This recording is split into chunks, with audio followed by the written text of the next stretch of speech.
I am Muslim. I am a democratic socialist. And most damning of all, I refuse to apologize for any of this. No, as mayor, New York City would arrest Benjamin Netanyahu. We have toppled a political dynasty. Ana minkum wa ilaykum. On January 1st, I will be sworn in as the mayor of New York City. You believe in a Jewish state of Israel? I believe Israel has the right to exist. As a Jewish state? No, as a state with equal rights. रगों में वो लहू बाकी नहीं, वो दिल वो आरजू बाकी नहीं, नमाज और रोजा वो कुर्बानी और हज ये सब बाकी है, तू बाकी नहीं। हम बचपन से सुनते आए हैं मारूफ और मुनकिर। मारूफ की तारीफ यह है कि वो अच्छे काम जो इंसानियत की मीरास है। यहूद, नसारा, हिंदू, बुद्धिस्ट, मुसलमान, एथिस्ट सब जानते हैं। आप चाहे कौन से भी जेंडर के होने, कौन से भी फेथ के होने, आपको मालूम है अच्छी चीज क्या होती। मिसाल के तौर पर गरीब को खाना खिलाना, मिसाल के तौर पे किसी की मदद करना, मिसाल के तौर पे एक ऐसा अच्छा निजाम बनाना जहां पर गरीबों की मदद होती रहे, मारूफ उसको बोलते हैं। मुनकिर, यह मुनकिर ऐसा लफ्ज है जो सारी इंसानियत की मीरास है। गलत पार्किंग करना हर इंसान को मायूब लगता है, कानून को तोड़ना हर इंसान को बुरा दिखता है। वो तोड़ता जरूर है, हर इंसान नहीं, कुछ लोग तोड़ते जरूर है, मगर उनका जमीर भी मलामत करता है, उसको बोलते हैं मुनकिर। ये इंसानियत की मीरास है, मारूफ और मुनकिर। और मुसलमान होने के नाते कुरान हमको इसी चीज की दावत देता है। ज़ोहरान ममदानी यही काम करा है और उसको कामयाबी मिली है। 50 से 60 बिलियनर्स ज़ोहरान ममदानी को हराने की कोशिश करें, 50 से 60 बिलियनर्स, और ये ऑलमोस्ट दुनिया पे हुकूमत करते हैं, ऑलमोस्ट। इनका जोर पूरा ममदानी के खिलाफ था, मगर फिर भी ममदानी को कामयाबी हुई। मैं पूरे डिटेल्स दूंगा उसकी स्ट्रेटेजी क्या है और इस स्ट्रेटेजी को इंडिया के मुसलमान इंडिया में कैसा कर सकते हैं। 50 से 60 बिलियनर्स एक ऑर्गेनाइजेशन खोले, फिक्स द सिटी, और उसके तहत ज़ोहरान ममदानी को हराने की पूरी कोशिश हुई। 50 से 60 बिलियनर्स में से मैं कुछ के नाम आपके सामने लूंगा। 50 से 60 बिलियनर्स। माइकल ब्लूमबर्ग, जो ज़ायनिस्ट भी है, प्रो इजरायली भी है और मीडिया मोगल है, तकरीबन $15 मिलियन दिया। जो गैबिया, जो एयरबीएनबी का को फाउंडर है, $3 मिलियन दिया। Ronald Lauder World Jewish Congress का प्रेसिडेंट है और प्रो इजरायली है, $2.6 मिलियन दिया ममदानी को हराने के लिए। लॉरी टिस्क और उसकी फैमिली ओवर $1 मिलियन दिए हैं ममदानी को हराने के लिए। बिल हैकमैन, जो हेज फंड मैनेजर है, तकरीबन $2 मिलियन दिया है। डोर डैश, जो डिलीवरी कंपनी है, एज ए कंपनी $1 मिलियन दिए ज़ोहरान ममदानी को हराने के लिए। एलिस वॉल्टन, जो वॉलमार्ट के फाउंडर की बेटी है, तकरीबन $2 लाख दिए ज़ोहरान ममदानी को हराने के लिए। इस तरह से तकरीबन 22 से 30 मिलियन डॉलर दिए गए हैं ज़ोहरान ममदानी को हराने के लिए। रिपब्लिकन पार्टी तो खिलाफ थी ही थी, डेमोक्रेटिक पार्टी भी ज़ोहरान ममदानी के खिलाफ थी। जब अपनी ही पार्टी खिलाफ है तो आप सोचिए इस आदमी के साथ कौन था फिर, इसकी कैंडिडेसी क्यों कामयाब हुई। मैं इस पे आज बात करने वाला हूं और इंडिया के मुसलमान इससे क्या सीख सकते हैं, मैं इस पे भी बात करूंगा। ज़ोहरान ममदानी किन मुनकिरात की बात करा जो पूरी इंसानियत के ज़मीर को मुसख्खर करी है।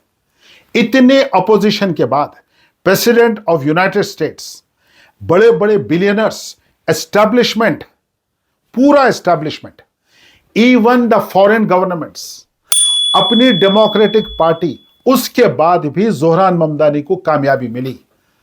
उसका राज यह है कि वो इंसानियत की फलाह बहबूदी की बात किया था। मिसाल के तौर पर सबसे ज्यादा बिलियनर्स न्यूयॉर्क में रहते हैं और एफोर्डेबिलिटी का मसला है। ट्रांसपोर्टेशन एफोर्ड नहीं कर सक रहे, रियल एस्टेट एफोर्ड नहीं कर सक रहे, घर नहीं खरीद सक रहे, 200 किलोमीटर दूर से ट्रैवल करके आ रहे लोग। एफोर्डेबिलिटी का मसला है।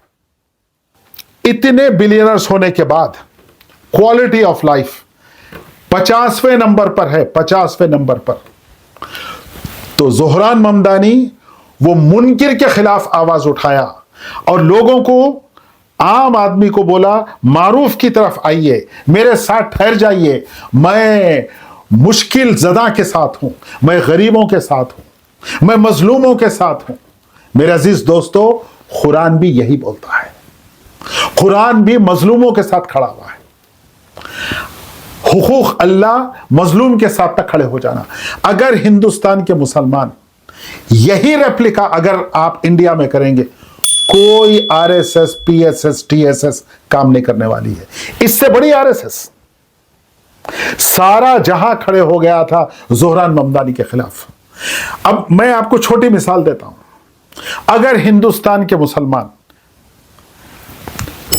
झाड़ लगाने की बात करें, पेड़ लगाने की ऊपर, अगर हिंदुस्तान के मुसलमान, जो डिजर्टिफिकेशन हुआ इंडिया में, ग्रीनरी को खत्म कर दिया गया, अगर आज बेड़ा उठा ले, लीडरशिप ले ले, ग्रीनिफिकेशन, ग्रीनेशन, तो क्या आपके साथ सारा हिंदुस्तान खड़ेगा? नहीं खड़ेगा।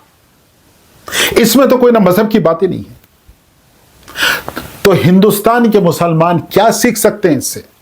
उनके पीछे मत भागिए जो मजहब का नाम लेते हैं।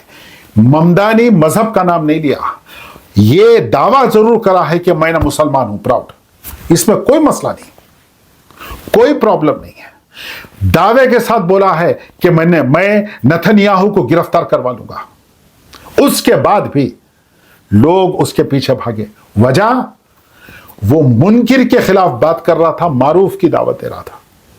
तो मिसाल के तौर पे इंडिया में अगर आप यही काम करेंगे कि हम सारे इंडिया को ग्रीन कर देंगे, शुरुआत कैसा हो सकती?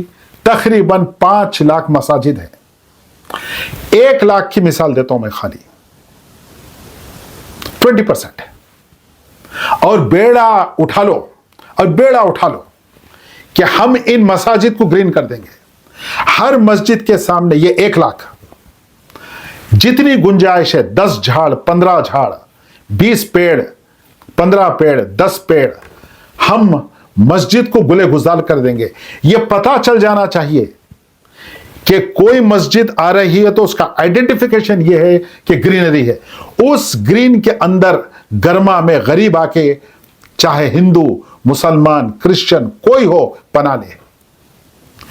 यह मारूफ काम है। जब आप मारूफ काम करेंगे तो आरएसएस का कोई सुनने वाला नहीं है। और उसी तरह से रेप्लिका महल्ले में, महल्ले की सफाई, अगर मुसलमान इसका बेड़ा उठाएंगे, अगर अच्छे सोशल काम करेंगे, हर मस्जिद में एक एक्सेल की शीट होना कि आपके अतराफ में कितने हिंदू रहते, कितने मुसलमान रहते, कौन कौन रहता है और किन को जरूरत है राशन की, कौन गरीब है, किसको फीस की जरूरत है।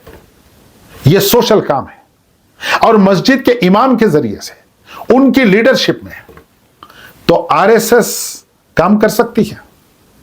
क्या एक आम इंसान जिसको जरूरत पड़ती है चीजों की, वो जाके आरएसएस की बात सुनेगा? न्यूयॉर्क में हुआ ऐसा। पूरी लॉबी को, एक एक बिलियनर को जानता हूं मैं, क्योंकि मेरी फील्ड है। इनको एक झापड़ मारे हैं पूरी अवाम। यानी एक वाहिद आदमी था ज़ोहरान ममदानी, रोड पे खड़ा हुआ है और कोई उसका साथ देने वाला नहीं है। घर घर जाके दस्तक दिया और दे के बोला, उठो, मेरे साथ उठो, मैं हालात को बदलूंगा, तुम मेरे साथ आओ। 50,000 वॉलंटियर्स, यहूद, ईसाई, एथिस्ट, जेंडर्स, डिफरेंट जेंडर्स, हर किस्म का आदमी इसकी लीडरशिप कबूल कर लिया।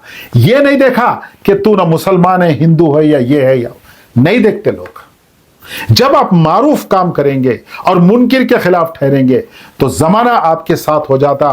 कोई आरएसएस, पीएसएस, ज़ायनिज्म, बिलियनर्स कुछ काम नहीं करते। अगर आज भी ज़ोहरान ममदानी की कामयाबी से हमारा जहन नहीं बदलने तैयार है तो फिर भाई मेरे विक्टिम ही बने रहो। लेकिन विक्टिम की मदद कोई नहीं करता, आपको खुद उठना पड़ता, खुद भी उठना और इंसानियत को लेकर चलना पड़ता।